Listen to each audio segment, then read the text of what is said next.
Bonjour à tous et bienvenue dans le 9e épisode du Double J. On commence tout de suite avec l'annonce qui fait plaisir, il s'agit des tutos Scooter Power. Vous verrez que l'équipe a lancé ça sur leur chaîne YouTube et dans le premier épisode, ils testent des pots d'origine débridés et vous verrez que les statistiques sont très intéressantes. On commence tout de suite l'émission avec Fabrice de la team RPC 83. Si vous faites partie du monde du run, vous le connaissez sûrement. Je vous laisse en sa compagnie, on lui a posé plusieurs questions. Interview Fab RPC pour le double J, c'est parti. Alors comment j'ai commencé le run? C'est très simple. En fait, je suis parti du principe que le scooter c'est moins cher que la voiture parce que je préfère le 4 roues ou 2 roues. Et on allait en fait tous les vendredis soirs avec mon père, tous mes potes à l'ancienne, on allait à ça s'appelait le Privilège à l'époque, au Planet Saturn. Et c'était les rassos du vendredi soir en fait. Et on a vu que on pouvait avoir des machines pas très chères qui marchaient assez fort. Et après j'ai acheté les magazines, 50 Riders, Scoot & Scoot, Mob Shop, tout ça. Et j'ai vu ça et je dis putain mais c'est des gars que je veux voir en vrai, je veux faire ça, je veux faire de la compète 50. Et au final, moi à l'époque j'avais pas le permis, c'est mon père qui m'a amené avec mes collègues. Et franchement j'ai découvert une passion qui jusqu'à maintenant, ça fait 10 ans que je pratique. Mon meilleur souvenir dans le run, c'est les soirées RPC à l'ancienne. Avec toute la clique à l'ancienne, on venait avec toute l'équipe, on était au moins 15 dans le camion. Et on amenait des murs de son et on remplissait le box du Scooter Power avec tous les gens qui nous suivaient. Musique hardcore jusqu'à 4 h du mat. Et ça c'était la bonne époque. Le deuxième souvenir, le Bordeaux de l'année dernière avec JC, Alves, Casimir, tout ça, c'est quand j'ai fait les 3 records en un jour avec le bicylindre. Personne ne nous attendait, tout le monde critiquait JC, tout le monde me critiquait moi parce qu'il disait que j'avais pas assez de bras pour piloter un bicylindre. Et on a battu 3 fois le record dans la même journée. Et pour l'instant, ce record il est toujours à battre, 6,251 et 170 km/h sur 200 mètres. Alors quel conseil je peux donner pour effectuer le meilleur run? Je sais pas si je suis le mieux placé pour le décrire parce que je pense pas être le meilleur pilote du plateau, loin de là. Le premier conseil que je peux donner, c'est aller sur la compète pour la compète, pas aller sur la compète pour être avec les collègues, pour boire un coup, pour si je l'ai fait à l'époque, attention je ne vous cache pas les soirées RPC tout ça, mais voilà maintenant j'y vais dans un seul but, c'est de faire première place ou deuxième place ou troisième place, et encore quand on fait deuxième ou troisième on n'est pas content. Bon, pour moi il faut être le premier levé, être le premier sur la grille de départ, même pour faire un run non officiel, un run libre, juste pour voir si la machine est ressentie, parce que c'est jamais pareil le samedi, le dimanche, on sait la compète ça bouge comme ça. Et être le plus concentré possible, réussir vraiment les 18 mètres parfaits, sans burn, sans wheeling, c'est pas facile. Et puis pour faire une réaction, quand il y a un temps de réaction aussi, c'est pareil. Tous les suites, les t-shirts sont en préparation, tout ce qui est porte-clés, ça va arriver tout ça. Donc pour rentrer plus dans le détail, c'est un shop que je fais tout seul, avec l'aide de Geoffrey et Mika et plein aussi d'amis qui m'ont conseillé tout ça. Donc qu'est-ce qu'il y aura sur ce shop?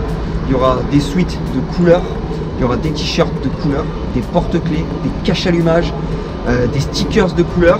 Si le shop marche bien, j'amènerai donc des fringues aussi sur les événements et je ferai aussi des éditions limitées, plus ce qui c'est un rêve en fait, un rêve mais qu'on va faire bien. C'est-à-dire que là à la fin du confinement je vais en mairie, on a déjà déposé un brevet pour la marque RPC, on a une association et voilà on va faire ça à but non lucratif, c'est-à-dire que tout l'argent qui sera rentré c'est pour plus nous déplacer, pour aller plus sur des démos, sur des rassos, enfin voilà, vous savez tout. Voilà les gens, c'était Fab RPC pour le double J, peace.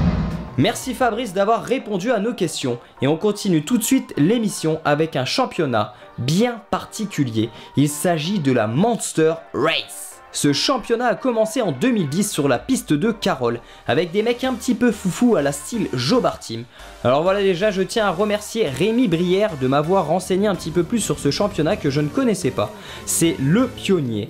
D'ailleurs il a commencé avec un 1540 VMAX en 2011. Il était novice, il finit avant-dernier à la première course, mais peu importe. Car aujourd'hui il a plus de 10 ans dans ce championnat. Un peu plus d'explications sur ces courses pas comme les autres. Alors déjà il faut savoir qu'il ne faut pas de carénage, mais il faut une selle arrière qui ne soit pas d'origine. Il faut un minimum de 600 cm3 et il n'y a pas de puissance maximum.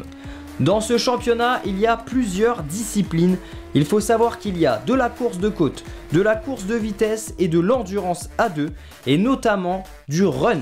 Avec le run du Péchereau. Sur la piste de Carole, vous allez vous amuser simplement parce qu'elle est équipée d'une partie terre avec du bitume, des buts en terre et des virages mouillés. Petite anecdote, dès la première année, il y a une règle qui a été établie et c'est plutôt original.